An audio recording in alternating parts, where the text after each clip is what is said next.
It's time now for a look at the latest in local news. In the news, we're headed into the month of August, and the City of Jesup's firm that they hired, Mercer and Associates, should be in time to help the city with their search for this next city manager. Cost to hire the firm is $16,500 plus $3,600 expenses. Cost is not to exceed $20,000. Currently, Rose Marcus is serving as interim city manager. She intends to apply for the full-time position. City officials state that the firm will provide the commissioners and mayor with a list of 5 to 7 potential candidates, and then the council and mayor will conduct the interviews. The city hopes to have an announcement on who the next city manager will be sometime during the month of September. City has met behind closed doors in executive session twice in the past week, once at their regular meeting and once in a special call meeting this week. Both times the session went over an hour. Both times at the end of the session, the announcement that no action was taken is how the session ended. WIFO has learned that the conversation centered around former city manager Mike Deal asking that he receive back pay for vacation time that he never took. Another issue is that the city is negotiating with Rose Marcus on her payment, as she's requesting she be paid more for being the active city manager. So far, no agreement on either issue has been resolved behind closed doors in executive session. Another issue the city's dealing with is future fire protection.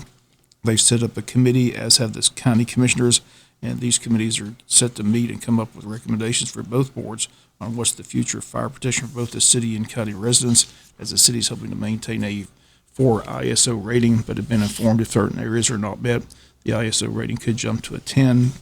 On the city's committee are Commissioners Ray House and Nick Harris, along with the Mayor David Earl Keith. On the county commissioners committee, Commissioners James Thomas and Mike Roberts, along with Administrator Ed Jeffords. Also on the committee, City of Jesup Fire Chief Josh Huffman and County EMS Director Richard Johnson.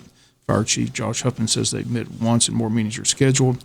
Committee is expected to make recommendations to both the city and county boards for approval, and we'll continue to follow these stories as they develop. Today, the Wayne County Board of Tourism holding a drop-in open house at Magis Place, the caboose located at 101 East Cherry Street. The day's event takes place from 9:30 to 2:30 p.m. Formerly the offices of the Tourism Board and the Wayne County Beautification Committee. The Tourism Board has renovated the caboose into an overnight destination for rail fans and others attracted by an interesting place for an overnight stay. The name of the caboose comes from Madge Sewell Bellinger, who, along with Larry Atkins, Paul Pribble, Martha Jean Burns, and other beautification committee members, were instrumental in bringing the caboose to its current location. Green Thumb worker Bobby Beasley operated caboose tours for countless school groups and the public. Renovation includes artwork from local photographers Jeff Griffith and Carol Irvin, as well as Atlantic Coastline glass and coffee cup replicas made by Scriven City Clerk Barbara Daniels. Caboose is located in the Jesup Train Corridor, which includes the 3 rail fan platforms, the Wayne County Heritage Center, and the Jesup Train Depot. Once again, the open house for Magis Place taking place today from 9:30 to 2:30. Everyone's welcome to come and take a walk through the caboose. The Wayne County Commissioners' agenda is out for Monday. They meet Monday at 7 p.m. in Courtroom C. Under new business, they'll consider and approve bids for a mower, consider and approve Crowder Golf renewal for standby contract for initial 70-hour road clearing, removal, and disaster. Consider and approve solid waste management plan. Consider and approve change to the health care plan. Consider and approve intergovernmental agreement between the City of Jesup and Wayne County for the use of a portion of Cracker Williams for voting purposes. 1 board appointment, Tax Assessors Board, District 3. Items with the administrator, items with the commissioners. There is an executive session to discuss potential litigation. We'll be back with more news after this word from our sponsor, the commercial messages, so please stay tuned. Both the City of Jesup and the City of Scriven have elections in November, but the qualifying gets underway next month, August 16th, and ends August 20th. Qualifying takes place at the Wayne County Probate Office. The fees for mayor in Scriven, $90. It's a 4-year term. Council seats in Scriven, $36. In Jesup, the city's gone to staggered terms, and the city districts up for re-election are 2, 3, and 6.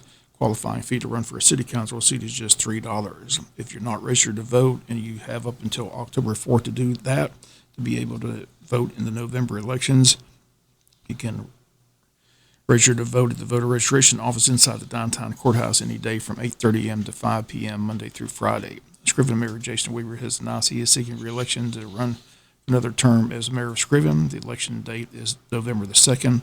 Once again, qualifying begins August 16th, ends on August 20th for both the cities of Jesup and Scriven.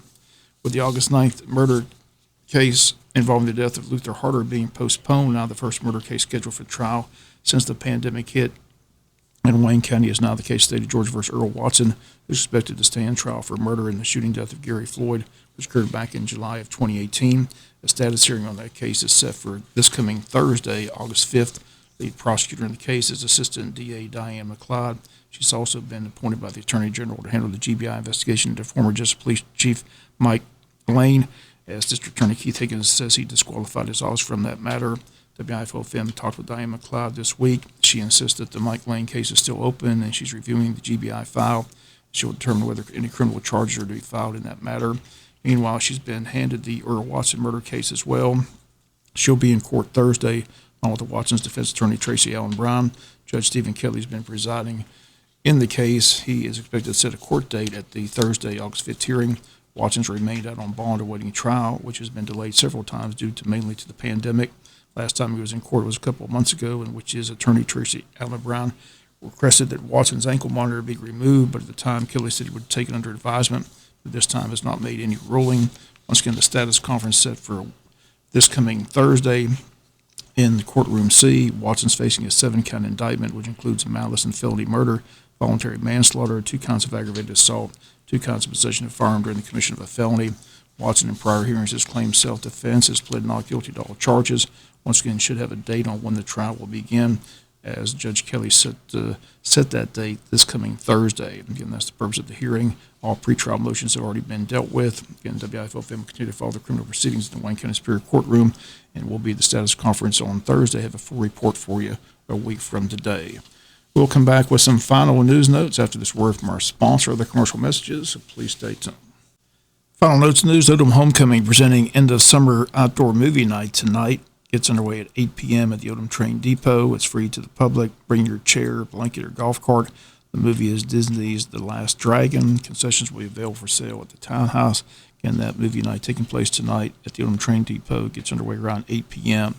Wayne Memorial Hospital is offering the Moderna COVID-19 vaccine for those 18 years of age and older on Friday, August 6th from 11 to 2 in the main conference room. Public can enter through the front doors of the hospital or the side entry at the cafeteria patio. There's no charge, no need for an appointment. Again, the Moderna vaccine is a 2-dose process with the second dose several weeks later. Again, the vaccine will be available at the hospital again Friday, August 6th from 11 a.m. to 2 p.m. The Tourism Board getting ready for the Grand Slam Fishing Tournament. The dates are August 21st and 22nd, and sign-ups are underway. And you can contact the Tourism Board office at 427-3233, or you can go to their website at waynetourism.com. Entry fees $50 per fisherman with a minimum of at least 2 paid entries to a boat. Registration forms can be picked up at the Tourism Board's office at the depot, or registration is available online at active.com. Under 16 can fish for free, 1 youth for 1 registered adult. Please indicate the age of the youth on the registration. Once again, if you need more information, contact the Tourism Board office at 427-3233. The Grand Slam Fishing Tournament set for August 21st and 22nd. And the Wayne County Chamber of Commerce still selling tickets to the 9th Annual Legacy Dinner, set for Thursday, August 19th at 7 p.m. at the Pine Forest Country Club. Tickets are $75 for members, $100 for guests. To reserve a seat, call the Chamber at 427-2028. And that's going to do it for latest in local news. Sports comes your way in a few minutes. Bob Morgan, have a great day.